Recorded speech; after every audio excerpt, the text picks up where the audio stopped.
பவானியில் ஓடும் பேருந்தில் 15 வயது சிறுமிக்கு தொல்லை கொடுத்த தனியார் பேருந்து நடத்துனர் போக்சோ வழக்கில் கைது. ஈரோடு மாவட்டம் அந்தியூர் அருகே உள்ள மாத்தூர் பகுதியைச் சேர்ந்தவர் பூவிலி கண்ணன். 28 வயதான வாலிபரான இவருக்கு ஏற்கனவே இருமுறை திருமணமாகி மனைவியை பிரிந்து வசித்து வருவதாக கூறப்படுகிறது. மேலும் பூவிலி கண்ணன் ஈரோட்டில் இருந்து பவானி அருகே உள்ள தளவாய்பேட்டை பகுதி வரை இயக்கப்படும் தனியார் பேருந்தில் நடத்துனராக கடந்த 3 ஆண்டுகளுக்கு மேலாக பணிபுரிந்து வருகிறார்.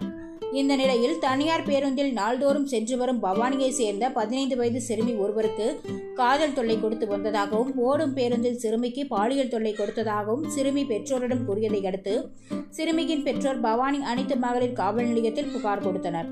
புகாரின் பேரில் வழக்கு பதிவு செய்து விசாரணை மேற்கொண்ட பவானி அனைத்து மகளிர் காவல் நிலைய போலீசார் விசாரணைக்கு பின்னர் தனியார் பேருந்து நடத்துனரை போக்சோ சட்டத்தின் கீழ் வழக்கு பதிவு செய்து கைது செய்தனர்.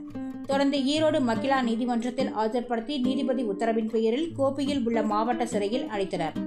ஈரோடு மாவட்டம் பவானியில் 2 இளம் பெண்களை திருமணம் செய்துவிட்டு தனியாக வசித்து வரும் தனியார் பேருந்து ஓட்டுநர் ஓடும் பேருந்தில் சிறுமிக்கு பாலியல் தொல்லை கொடுத்ததாக போக்சோ வழக்கில் கைதாகி இருப்பது அதிர்ச்சியை ஏற்படுத்தியுள்ளது.